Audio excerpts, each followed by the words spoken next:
Naturaleza del Jivanmukta y del Videhamukta.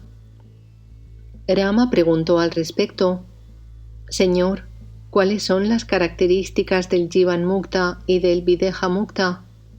Vasishta contestó: el que, viviendo una vida aparentemente normal, siente el mundo como un vacío, es un Jivanmukta.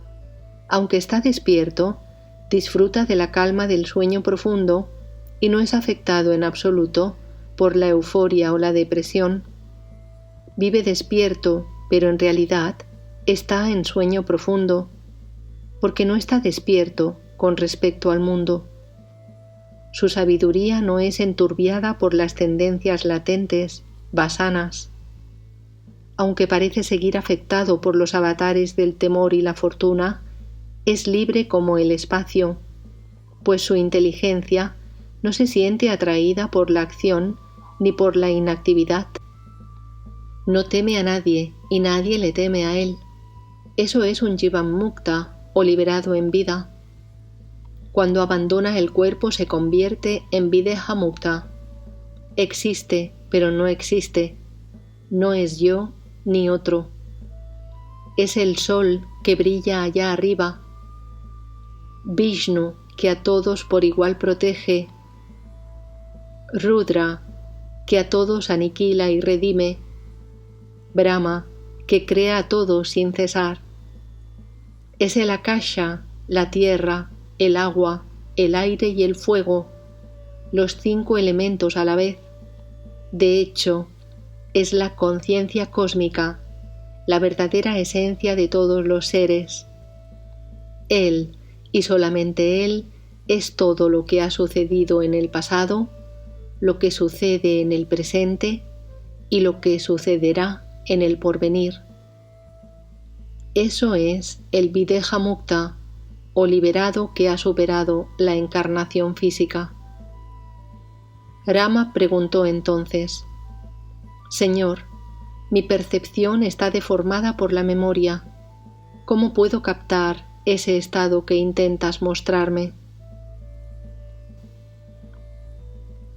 La causa suprema, o Parama Karana.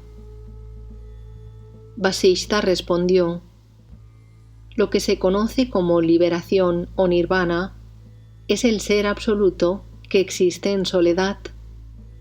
Lo que percibimos aquí como yo, tú, etc., solo tiene una apariencia de ser, pero nunca ha sido creado realmente. Pero ¿cómo podemos expresar que Brahman parece ser todos estos mundos sin serlo realmente? En las joyas, Rama, solo hay oro. En las olas, solo agua. En el aire, solo movimiento. En el espacio, solo vacuidad. Y nada más que eso. Pues bien, considerándolo en el mismo sentido, aquí no hay mundo, solo Brahman. La percepción de los mundos es la ignorancia sin principio que se desvanece por la investigación de la verdad.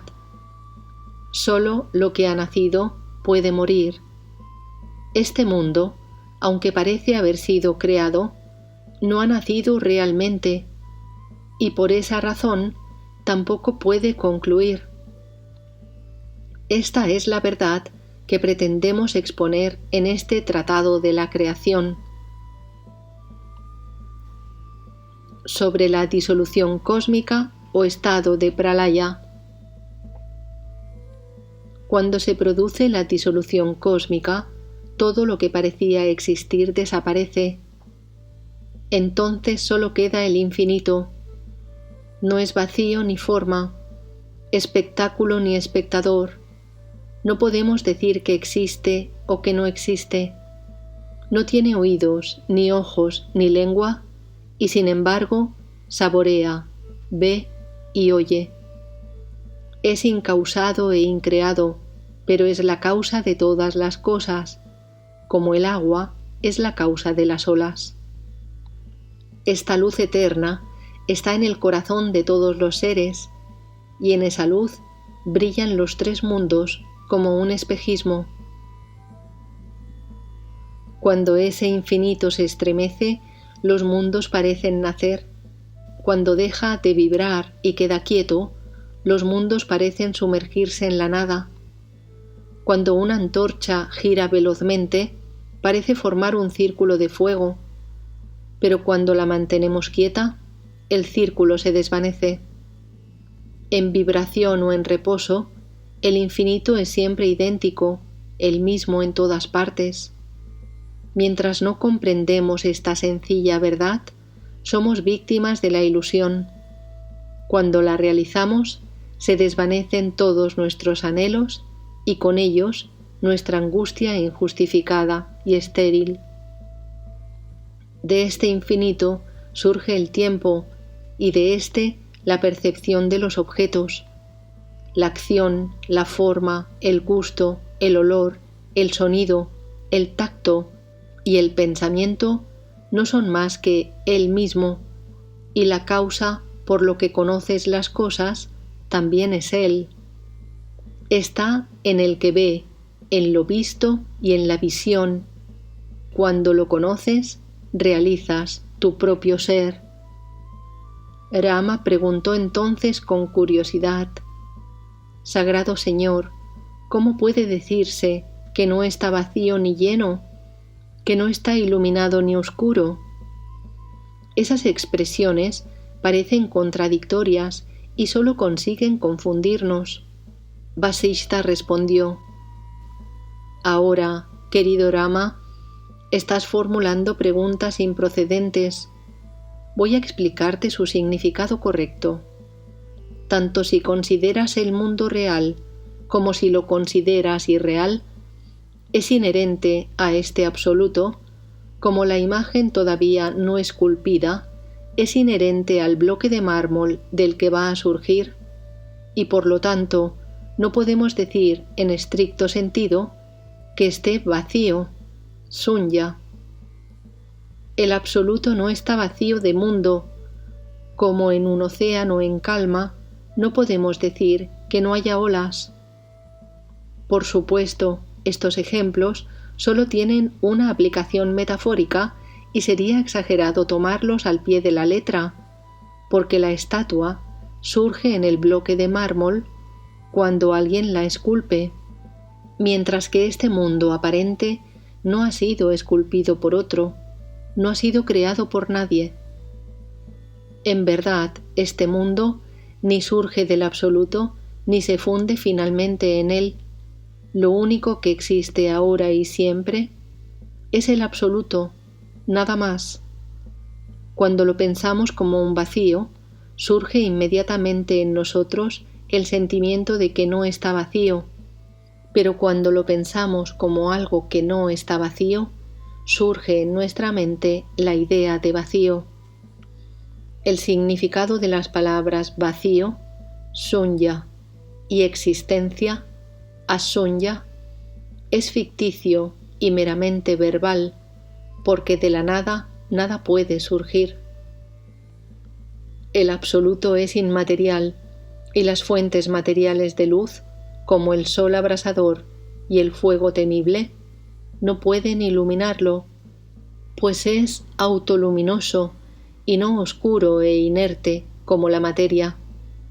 Este absoluto no puede ser realizado ni experienciado por ningún otro ser, solo puede experienciarse a sí mismo. El espacio infinito, Akasha, es más sutil que el mundo físico, y el infinito espacio de la conciencia, Siddhakasha, es aún más sutil que el espacio infinito Akasha. Igual que el que no ha probado los pimientos no conoce su sabor, en ausencia de la objetividad física perceptible, nadie puede experienciar la conciencia infinita.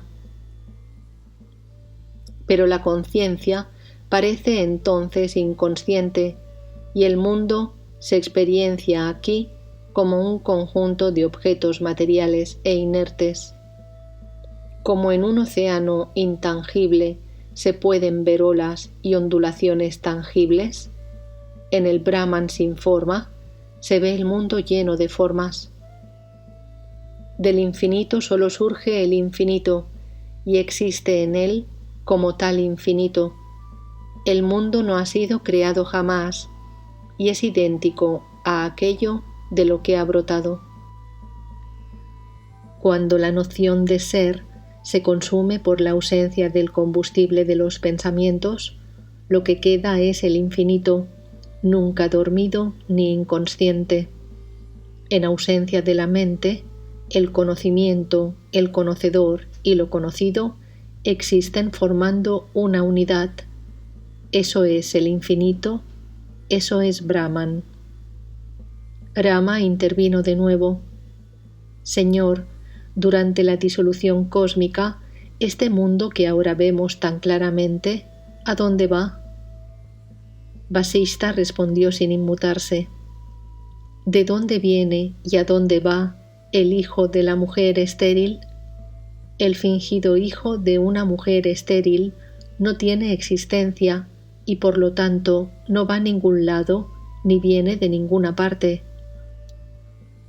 Este mundo del que estamos hablando tiene una existencia idéntica y esta analogía todavía te sorprende porque sigues creyendo en la existencia del mundo. Reflexiona sobre esto. ¿Hay una pulseridad en la pulsera de oro o no es nada más que oro? ¿Lo que llamamos cielo es diferente al vacío? Pues tampoco hay una cosa llamada mundo como algo independiente del Brahman absoluto. Lo que llamamos mundo es inseparable de Brahman como la frialdad es inseparable del hielo. Como el agua de los espejismos no comienza a existir en un momento y deja de existir en otro determinado, este mundo no procede del absoluto ni lo abandona después para ir a ninguna parte. La creación del mundo no tiene causa alguna y por tanto no tiene principio ni final. Si no existe ni siquiera en este momento, ¿cómo podría ser destruida? Si admites que el mundo no es algo creado independiente y separado de Brahman, y estás seguro de que es una apariencia basada en la realidad de Brahman, es como si pensaras que no existe realmente y lo único existente es Brahman. Es como un sueño. En el estado de ignorancia, nuestra propia mente se manifiesta como multitud de objetos soñados que no son otra cosa que esa misma mente. En lo que se considera el principio de la creación, acontece una cosa semejante al sueño, pero no es algo independiente de Brahman. No existe separado de Brahman y en consecuencia no existe. Rama dijo entonces algo perplejo: Señor, si eso es así, ¿cómo es posible que el mundo posea esta sustancialidad y este sentido de realidad que todos le atribuimos?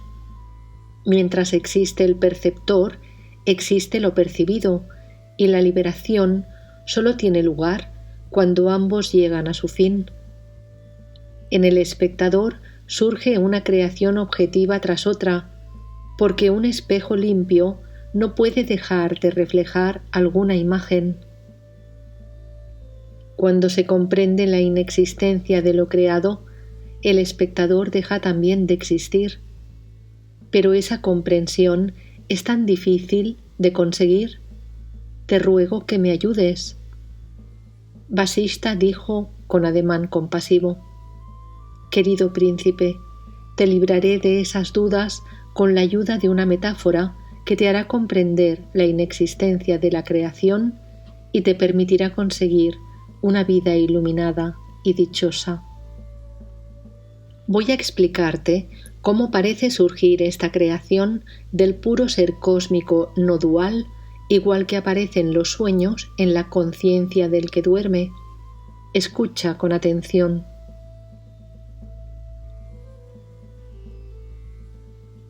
El idealismo no creacional del Vedanta. Este universo es, de hecho, la eterna y luminosa conciencia. La conciencia reflexiona sobre su ausencia de forma y concibe una idea vacía que sólo es producto de aquella reflexión sobre sí misma. Así puede decirse que surge el espacio Akasha, que no es más que una reflexión de la propia conciencia sobre su ausencia de forma.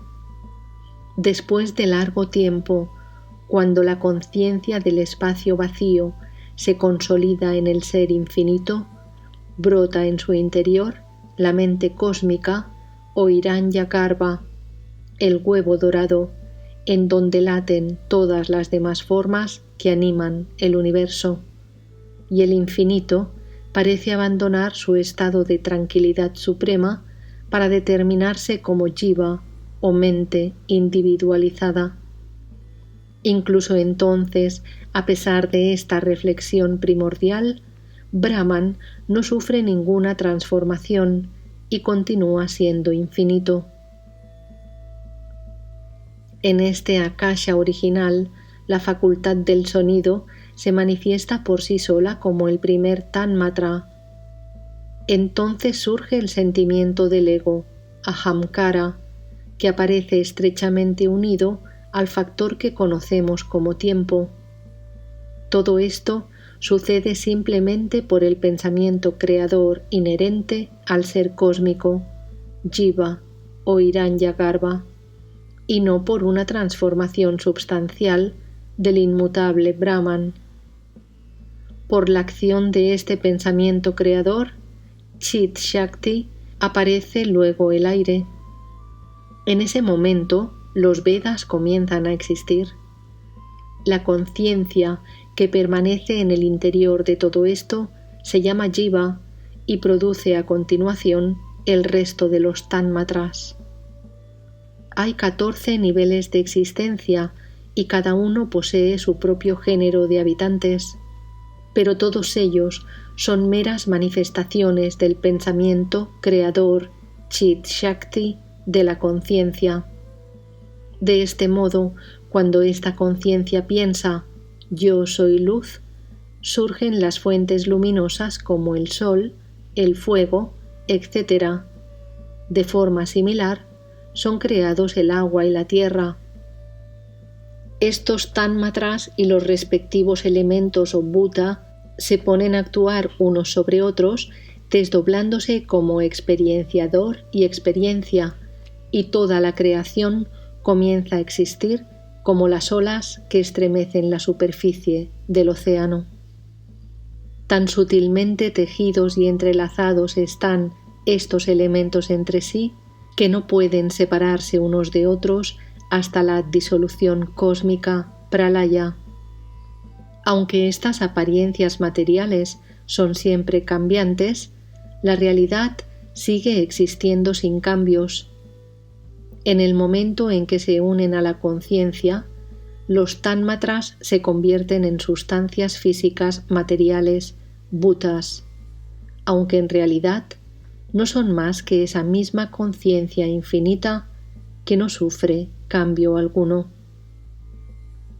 Como te he dicho, en el Ser Supremo existe aquella vibración sonora que es equilibrio y perturbación a un tiempo. A causa de ella aparecen el vacío, Akasha, la luz y la inercia, aunque no han sido efectivamente creados como algo independiente al Ser Supremo. Cuando la conciencia percibe todo esto, se transforma en una cosa cognoscible y al mismo tiempo aparece el conocedor. El inherente poder de la conciencia lo ilumina todo como el conocedor cósmico, Jiva o Hiranyagarbha, y la propia conciencia se desdobla en conocedor y conocido. Cuando aparece esta doble relación, brota en la conciencia la idea «yo soy un jiva», un alma viviente. Por la posterior identificación del yo con un objeto cognoscible, la mente, brota en la conciencia la idea del sentimiento del ego, ahamkara, y a continuación la facultad de discriminación o razonamiento intelectual, buddhi. Surgen después los órganos sensibles, indriyas, y la mente, manas. Estos grandes principios o tatuas se combinan una y otra vez hasta formar los mundos. De forma espontánea y conforme a leyes que rigen inexorablemente sus cambios, los tatuas aparecen y desaparecen como las ciudades en un sueño. Ninguno de ellos necesita causas instrumentales como el agua o el fuego para surgir o desaparecer, porque todos poseen la naturaleza esencial de la conciencia, y es la conciencia la que parece crearlos, como el que sueña crea las ciudades soñadas en su propia mente. Los 24 tatuas no son otra cosa que conciencia. Las 5 formas sensibles son la semilla de la que nace el árbol del mundo, pero la semilla de las formas sensibles solo es conciencia. Puesto que el árbol es idéntico a la semilla, el mundo no es diferente al Brahman absoluto. De este modo, ha aparecido el universo en el espacio cósmico en virtud de la conciencia cósmica y su poder infinito, Chit Shakti. Pero este universo no es real, puesto que no ha sido realmente creado como algo separado de la conciencia, sino que está en ella y es ella misma. Aunque estas formas sensibles se combinan entre sí y producen una apariencia material, en realidad todo esto es una mera apariencia, como formas que flotan en un espacio soñado. Solo poseen la realidad que les concede su substrato, que es la conciencia cósmica, lo único real. Líbrate del sentimiento de que el mundo de los 5 elementos es una verdadera creación y considera a estos elementos como un poder inherente a la conciencia. Puede decirse que los 5 elementos, aire, tierra, etc., brotan en la conciencia como objetos soñados, o que son meras apariencias superpuestas a la conciencia cósmica por simple ignorancia. Esta es la visión o realización del mundo que tiene el hombre de conocimiento, ñani. La aparición del ser autocreado. Ahora te explicaré, Rama, cómo viene el jiva o alma viviente a residir en este cuerpo. El jiva piensa, tengo un tamaño, y entonces toma una naturaleza atómica y sutil. Pero solo es una apariencia producida en su imaginación, ficticia por supuesto. Igual que uno puede soñar que ha muerto y que existe en otro cuerpo, ese jiva, que en realidad tiene un cuerpo extremadamente sutil de conciencia pura, comienza a identificarse con la materia que ha imaginado en torno suyo y se convierte en algo material. Del mismo modo que cuando una montaña se refleja en un espejo, la vemos como si estuviera dentro del espejo, el jiva que refleja los objetos externos en movimiento, pronto comienza a creer que están en él y que él es el que hace la acción y el que siente la experiencia. Cuando el jiva quiere ver, se forman los ojos. Lo mismo ocurre con el tacto, el oído, la lengua, la nariz y los órganos motrices, karmendriya. Todos ellos se forman como resultado de los deseos del jiva, de moverse, coger cosas, reproducirse, etc. Formando con todos ellos el cuerpo físico, el jiva, que solo es conciencia, imagina experiencias físicas y psíquicas, es decir, externas e internas. De este modo, permaneciendo en lo irreal, que parece ser real. Brahman aparece ahora como jiva y se confunde inexplicablemente a sí mismo. El propio Brahman, que ha llegado a considerarse a sí mismo como un jiva finito, provisto de un cuerpo físico, a causa del velo de la ignorancia, capta el mundo exterior como si estuviera constituido de materia. Unas veces piensa que es Brahman, otras que es cualquier otro ser, del mismo modo que el jiva imagina que es esto o lo otro y se ata a sí mismo a la ilusión de un mundo imaginario. Pero todo es mera imaginación o pensamiento. Incluso en este momento no hay nada creado. Lo que hay es el puro vacío, Akasha. El creador Brahma no pudo haber creado el mundo tal cual era antes de la disolución cósmica, porque en aquella disolución Brahma alcanzó su liberación final. Lo único que existe ahora y siempre es la conciencia cósmica, y en ella no hay mundos ni seres creados. Lo que parece ser la creación no es más que la propia conciencia que se refleja sobre sí misma. Del mismo modo que una pesadilla irreal produce resultados reales, en el estado de la ignorancia, este mundo parece real a la mente. En el estado de verdadera sabiduría, esa irrealidad se desvanece por sí misma. Como ya te he dicho, Rama, este mundo construido por el sentimiento del ego y los numerosos objetos de la experiencia no ha sido creado y por tanto no existe. Lo que existe es Brahman, la existencia absoluta. Igual que una persona que sueña parece crear muchas criaturas en su interior, sin abandonar por ello su propia realidad única, el absoluto, por su mero pensamiento o deseo, hace aparecer en su seno innumerables criaturas sin sufrir el menor cambio o íntima alteración. La forma de esta conciencia cósmica, también conocida por Virat, es de la naturaleza de la conciencia y nada tiene que ver con la materia. La forma cósmica de la conciencia pura puede compararse al largo sueño de una persona dormida en el que aparecen palacios, carrozas y todo tipo de objetos. El aparente espectador y su espectáculo solo son formas pensadas de esta conciencia que refleja sus propios pensamientos en ella misma.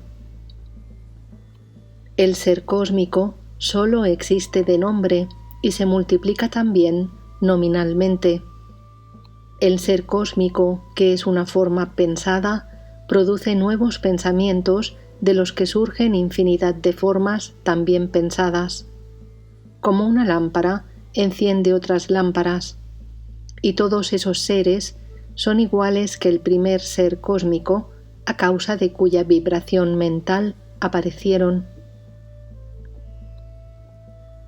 El ser cósmico o Virat solo es Brahman, pero también es la creación entera, con el Jiva y todos los elementos que constituyen el mundo creado. El Jiva no es uno ni muchos. Rama preguntó entonces: Señor, ¿hay solo un Jiva cósmico o tantos Jiva como seres vivientes? Vasishta respondió con voz profunda y tranquila: No hay un Jiva, ni varios Jivas, ni una inmensa cantidad de ellos. Jiva solo es un nombre. Lo que existe solo es Brahman. Sus formas pensadas se materializan porque su poder es omnímodo. El uno aparece como diverso a causa de la ignorancia, pero no podemos experienciar esa ignorancia porque al ser investigada desaparece como desaparece la oscuridad si acercamos una luz para contemplarla. Brahman es el alma cósmica o Maha Jiva y también los millones de pequeños jivas que salpican esta creación. La conciencia se convierte en jiva por la aprehensión de lo percibido o cognoscible y queda aparentemente envuelta en el samsara. Cuando cesa la falsa idea de lo conocido separado del conocedor, la conciencia recupera su equilibrio. Eso es Brahman, lo único que existe. El misterioso poder de la conciencia, que de un modo inexplicable y maravilloso produce esta infinita diversidad de cuerpos y de nombres, se conoce como sentimiento del ego o ahamkara. La propia conciencia que desea sentirse o percibirse a sí misma se transforma en el universo cognoscible. Pero tan equivocada está la gente que ve en esto una transformación real como la que cree que es una mera apariencia sin sentido. Solo es conciencia indefinible e inexplicable. El océano es agua, las olas también son agua, pero cuando esas olas se dibujan en la superficie del océano, vemos ciertas ondulaciones y rizos que parecen realidades diferentes al agua con que están hechas. Lo mismo ocurre con el universo. Si el océano pudiera mirarse a sí mismo desde fuera, como lo vemos nosotros, vería las olas como algo individual y autónomo. Del mismo modo, la conciencia que se ve desde fuera de sí misma ve a los individuos como seres independientes y así nace el sentimiento del ego. Este es el maravilloso y terrible juego de la conciencia que conocemos como universo. Cuando nace el sentimiento del ego o ahamkara, aunque él mismo no es distinto a la conciencia, concibe ideas separadas de los diversos elementos que componen el universo, y en la unidad nace la diversidad. Debe renunciar incluso a la idea de Jiva como algo separado y causado. Cuando todas las ideas han desaparecido y la mente está totalmente quieta, comprendes que la verdad se encuentra a medio camino entre lo real y lo irreal. Nosotros no podemos saber lo que es real y lo que es irreal, porque la realidad que concedemos a las cosas es una proyección de nuestra mente completamente irreal. Como un hombre es indiscernible de su vida y sus obras, que sólo son la expresión dinámica del propio hombre, el jiva y la mente sólo son vibraciones de la conciencia que no es cognoscible, y cuando quiere conocerse a sí misma, se conoce como mundo. Esta conciencia es también la que piensa que no puede ser herida, ni quemada, ni mojada, ni secada, porque es eterna, omnipresente, invariable e inmóvil. Esta es la verdad. A la gente le gusta confundir a los demás con complicados argumentos, tal vez porque se siente tan confundida como ellos. Pero nosotros, Rama, debemos superar esa confusión. La gente ignorante y estúpida imagina cambios en lo invariable, pero en la visión de los sabios que poseen el conocimiento del ser, la conciencia no sufre cambio alguno. Como te he dicho, Rama, en un primer pensamiento, la conciencia se despliega como akasha. Después aparece como aire dotado de la propiedad del movimiento. Luego aparece como fuego, agua y tierra, con los diferentes minerales, y a continuación formando los complejos cuerpos de los seres vivos. Puesto que lo único que existe en todo momento es la conciencia, tanto puede decirse que el akasha y el mundo existen como que no existen. El universo es con relación a la conciencia lo que el calor en el fuego, la blancura en el nácar, el dulzor en la caña de azúcar, la mantequilla en la leche, la maldad en el hielo, el resplandor en la luz, el aceite en la semilla o la corriente en el río. El mundo es el cuerpo de la conciencia y solo existe porque hay conciencia. No hay división, ni diferencia, ni distinción alguna entre ellos. Del universo, lo mismo puede decirse que es real como que es irreal. Real a causa de la realidad de la conciencia, que es su propia realidad, e irreal porque ese universo no existe como tal universo con independencia de la conciencia. Aunque el universo está en la conciencia, ésta es indivisible y no tiene miembros ni partes. En ella las montañas, los océanos, la tierra, los ríos y todo lo demás no existen como tales, sino sólo como conciencia. A causa de la irrealidad del universo, no puede decirse que la conciencia sea su causa, porque en ese caso también ella sería irreal. Pero hablar así tampoco tiene mucho sentido, ya que la existencia de la conciencia no puede ser negada en modo alguno, pues sería contrario a toda evidencia. Al llegar a este punto, el tercer día iba llegando a su fin, y la asamblea se retiró a descansar, como en jornadas anteriores. Al día siguiente, Vasishta continuó: Querido Rama, si te das cuenta de que en los objetos de los sueños no hay ninguna materialidad, comprenderás que tampoco la hay en los que vemos durante la vigilia, y que este mundo, que parece material, no es más que conciencia pura. En un espejismo no hay río alguno, por mucha agua que veamos. Del mismo modo, un mundo material, por muy transitorio y sutil que lo imaginemos, carece de sentido, pues solo es conciencia. Solo el conocimiento, basado en la ignorancia, se apega a la idea del mundo objetivo. En realidad, palabras como mundo, Brahman o ser no tienen un significado substancial. El mundo es tan verídico en relación con Brahman como la ciudad soñada en relación con la que vemos en la vigilia. Por tanto, mundo y conciencia cósmica son sinónimos.